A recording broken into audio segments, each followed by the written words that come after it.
Hello everyone, this is Koschei Bessmertny. I am the founder and only member of the black metal band NIFLUNGAR from Serbia, and I have been invited by the Metal Crypt to participate on the list of 4 most inspirational albums of my life. So when it comes to best albums of all time and just naming any album that really changed your life, it's such a difficult task. Naming 10 albums, let alone 4, is just it's not an easy task at all, because there's so many albums from so many genres and subgenres that you can name right now, and you just can't piece them all together. So in order to make this a bit easier for me, I've decided to name 4 albums that I own on physical media. So only one is going to be vinyl, the rest are just going to be CDs. So without further ado, let's get into the list. So at number 4 is Mayhem's De Mysteries Dom Satanas. I don't think this album needs an introduction. This is one of those cult classic black metal albums of the 90s and one of the best Norwegian black metal albums ever produced. But I remember when I first discovered this band 10 years ago. I just finished elementary school. I was 14 years old. I was so scared of this. I couldn't describe how I was feeling because I've never heard anything so, how should I describe it? It's not just dark, it's just morbid.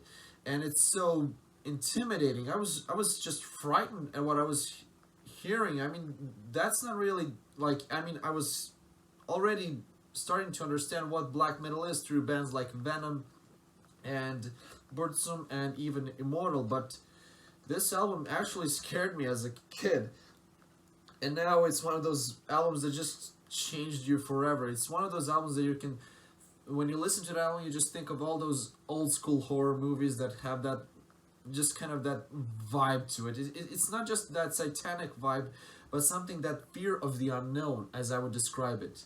And I know there are a lot of people that would say that this album is very overrated, and it's just because this album has been talked about a lot, mentioned in documentaries, mentioned on lists, and I kind of understand it, but you can't deny the influence and the importance of this album, can you?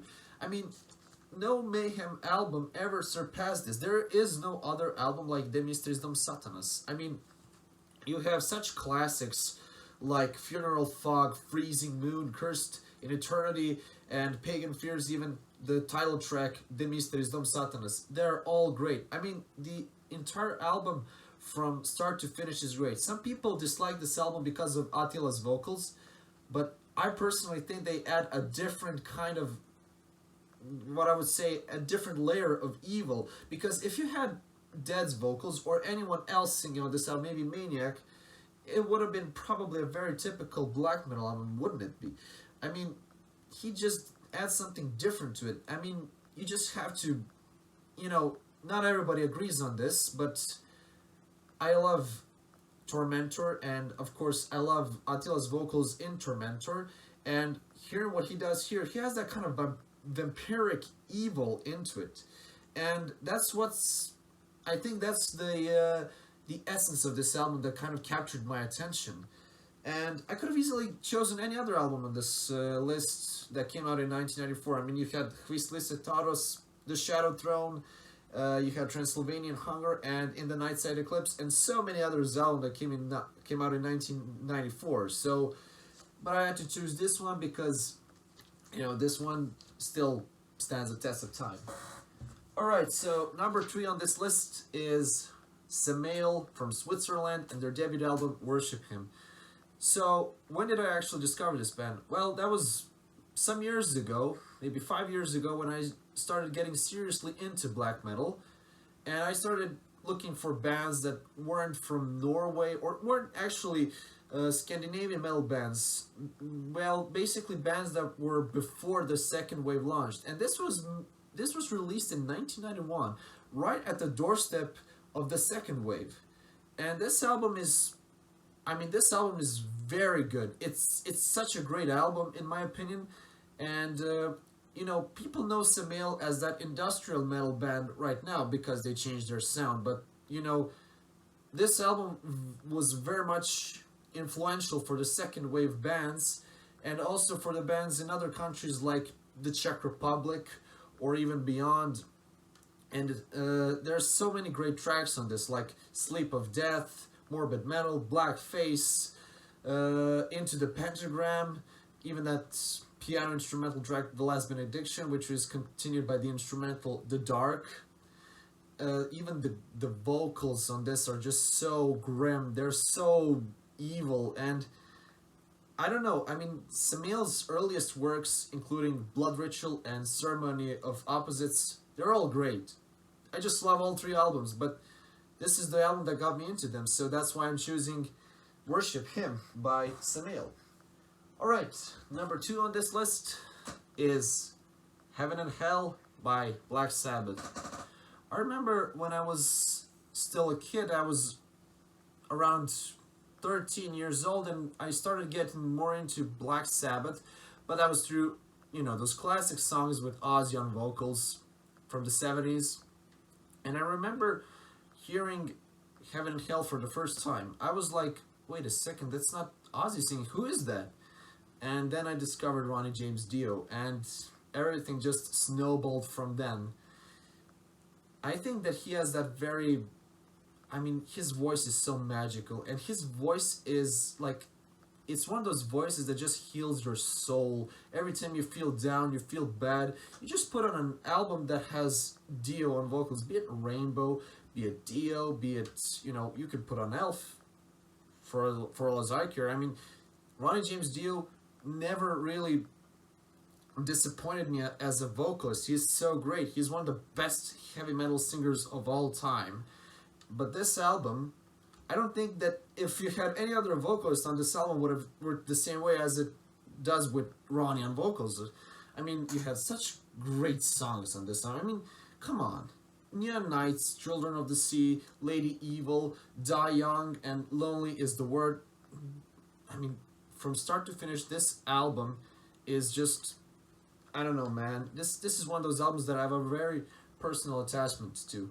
So, the only question is, what could be number 1? Well, number 1 on this list, well, I wish it was some other album, but of course, I don't regret this decision. So, the album that I chose for number 1 is Dissection, The Somber Lane. I could have easily gone with Storm of the Lightsbane. Let's be honest, that album is also a freaking masterpiece.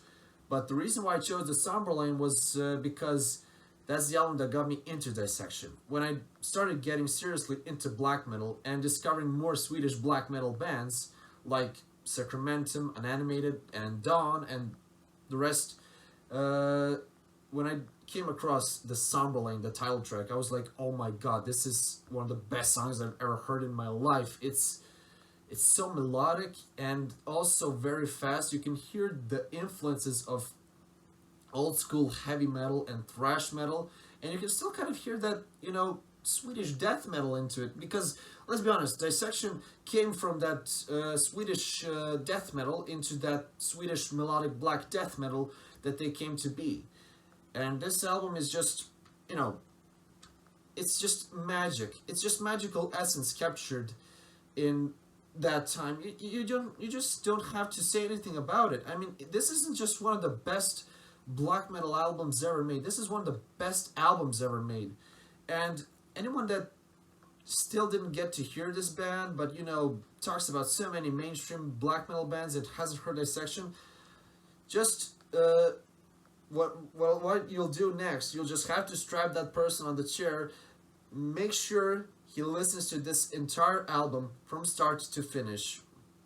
If the Black Horizons doesn't get his attention, I don't know what will. I mean, all the songs on this album are great. Even the acoustic tracks are just phenomenal. Well, there are acoustic interludes, but still, they are such great tracks. They work for me, and this album has been very much influential on my work as well. I mean, on so many bands. Let's just say that's not a typical black metal album of around that time. And, you know, someone who's not into black metal can definitely like this one a lot. So, That's it for my top 4 list of most inspirational most inspirational albums of my life. So yeah, all of them are, well, almost all of them are black metal, excluding Black Sabbath. But yeah, I would like to thank Metal Crypt for inviting me to participate, and I hope I'll hear more from you people, and I would thank you for watching this video. So, goodbye.